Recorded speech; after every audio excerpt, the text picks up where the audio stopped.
completely, 100%, absolutely true story today starts with a dragon.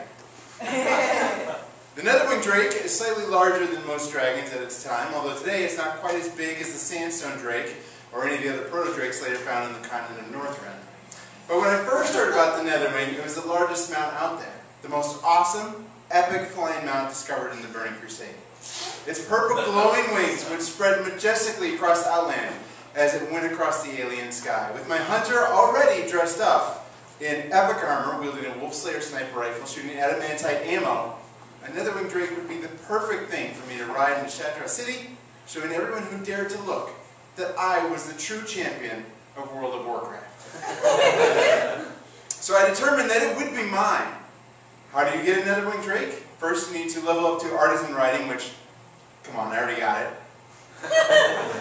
Second, you need to undertake one of the longest quest chains in the game, working as an undercover agent of the netherwing dragon fight for the Dragon Maw orcs.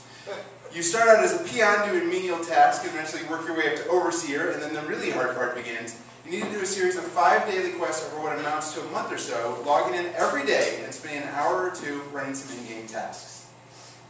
Finally, you finish the quest chain by revealing your true nature, taking down the Dragon Maw clan once and for all, and only when you've done all of that, and talked to Lord Illidan Stormrage himself, then and only then do you get your very own netherwing drake. Ladies and gentlemen, I did this. Every day for the better part of a month, I logged into World of Warcraft for about an hour and a half, and I did my netherwing dailies. I killed Death Shadow agents by the dozens, I collected nethermine flayer hides, I stole eggs, I dug up statues, I did whatever else that game told me to do. I followed every direction, I fulfilled every objective, and finally, after all of my questing, I did it. I turned in the final quest, and I was rewarded with the chance to claim Malphus, the purple netherwing drake, as my very own. I've never been a really physical person. Did I mention that I play World of Warcraft a lot? I was made fun of as a kid for not being able to run a quarter mile, and every time the fitness test came around in school, the gym teacher would look at me and shake his head. I played football for 2 days in my sophomore year in high school, and I threw up on both days. And then I just told the coach that I was done. And later on, when my buddies got fame and fortune for winning the championship, I consoled myself by saying that they might be able to make a tackle or catch a pass, but I'd like to see them try doing differential equations. I can't do those either, but it made me feel better. At the time I got the netherwing, things hadn't gotten any better. I moved out on my own, and without any roommates or parents around, I'd become free to eat as terribly or as often as I wanted. And living and working in a small studio apartment in Chicago meant I didn't really move around a lot. It's embarrassing to say, but it's true. At the time, I was about 350 pounds at my biggest. I've always been a big guy. That's pretty big. So when I got this dragon, finally, after all this questing, I started to think to myself, what else could I do? You laugh now, but at the time, it never seemed like I'd stick with those daily quests. Playing a video game isn't really work, but even I didn't think I had the dedication to stick with something that long, and lo and behold, I did. I literally spent 2 hours a day for a month doing something, and after putting that time in, I got what I wanted. Something that originally had seemed unattainable. So I decided that if I had the time to play World of Warcraft and earn a dragon, I had the time to run a race. I poked around the internet a bit. Did I mention that I play a lot of World of Warcraft? I poked around, I found a plan called Couch to 5K. You can still look it up. It's a schedule of running and walking that's designed to get you from no exercise at all to being able to run a 5K without stopping. At the time, that seemed completely impossible to me. Like I said, I'd never been able to even make a quarter mile in my life. And 5K is 3.1 miles. I might as well want to actually fly a dragon. But then again, I never thought I'd get that netherwing, and I'd follow the steps. And now, those losers in Shatrath had to look up and see me flying around on Malphus, the purple netherwing drake. So I started the Couch to 5K. You walk for a minute and a half, you jog for 30 seconds, and so on. It wasn't easy. There were days when I didn't have the time and days when I just didn't want to bother with it. At the time, I was working a full-time job, and I was volunteering in a few places. So things were busy, but I had a list of tasks, and even when I missed one, I went back and started again. Eventually, I made it to a full mile without stopping. That was a big day, and I thought back about those kids at school. Quarter mile? That was nothing. I'd run 4 times that. But 5K was the goal, and after a month or so, I was always stopping to catch my breath a few times on the way there. I also started lifting weights at the time. I didn't actually have weights, and I read on the internet that you could... there's a lot of cool stuff on there, you guys see? I read on the internet you could fill some gallon milk jugs of water and just use those as weights. I presume that you can, but if you do, I'll warn you, be careful, because after a few days of using those jugs to lift, you might find that you've been doing it wrong. You might find out that you've been putting a lot of stress on your back in the wrong places, and when, for example, you're stepping out of a taxi, you might find that your back decides to give out completely, leaving you leaning up against a wall on a street outside your apartment in Chicago in February, unable to move because of all the pain.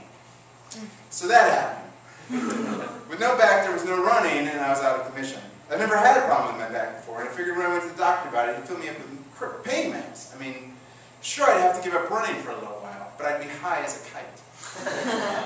He didn't give me anything. Rest up, he said. It'll fix itself up. I didn't see how. It hurt to move, but it was barely possible to walk without pain. But I stayed in bed, I put my running on hold, and I let it heal. After a few weeks, I could actually walk again. A week after that, I went for another run, following the doctor's orders, and it didn't hurt, so I got back on schedule. A few weeks more, I was matching my distance from before, and then exceeding it. Finally signed up for a 5K in Chicago about a month beforehand. It's called the Ravenswood Run. And by now, I was really jogging. First a mile, then a mile and a half, and once before the race, I even did make it 3 miles, but I still wasn't sure I'd make it the whole time. I tried to do a 5K walk run when I was a kid, and halfway through I had to be picked up by an ambulance and driven the rest of the way to the finish line. So it didn't go well, and I was pretty worried that despite all my hard work, this outing would eventually end in similar disaster.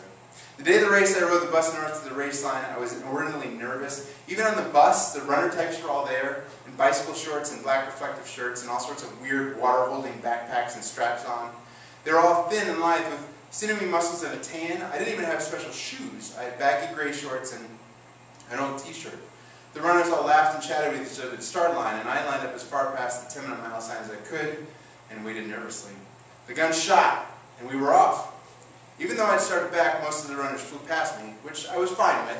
I'd read online, again, Warcraft, that when you're in a casual race like this, you're really only racing against yourself. And the only goal I had was to finish without stopping, to keep running no matter how long it took me. So I found a pace that worked, slow as it might be, and began to move on. It was around the 1.5 mile mark that I started to lose it. There was a girl and her friend who'd been in front of me for a while, and while she was running, she saw someone on the side of the race. It was her aunt who had surprised her by showing up to cheer her on, and she was so happy that her aunt was there that she'd run off the course for a hug and to say hi. And I thought that was an incredibly touching moment. It made me glad that I'd come out, that I'd done all this stuff, that if I'd still been at home that morning, I'd just have been there sleeping. But because I decided to do this, I got to come there and see that. I also had read on the internet that these runners always go faster on race day. Whenever you run, you're faster on race day, and while I was there, I saw why. When you're there, alongside all the other people, you feel stronger. So I ran past the people handing out water, I ran through the suburban Chicago streets, I ran past the people who had tired out and started walking. I imagine, though they probably hadn't ever even looked at me, that they'd underestimated me at the starting line. I was thinking that I wouldn't make it, but I would. I kept running. My breathing came faster, my muscles burned, I had to mop sweat from my face, but I kept running. I passed the 3 mile marker, and this was it. The last 10th of the mile. I might actually do this, I thought.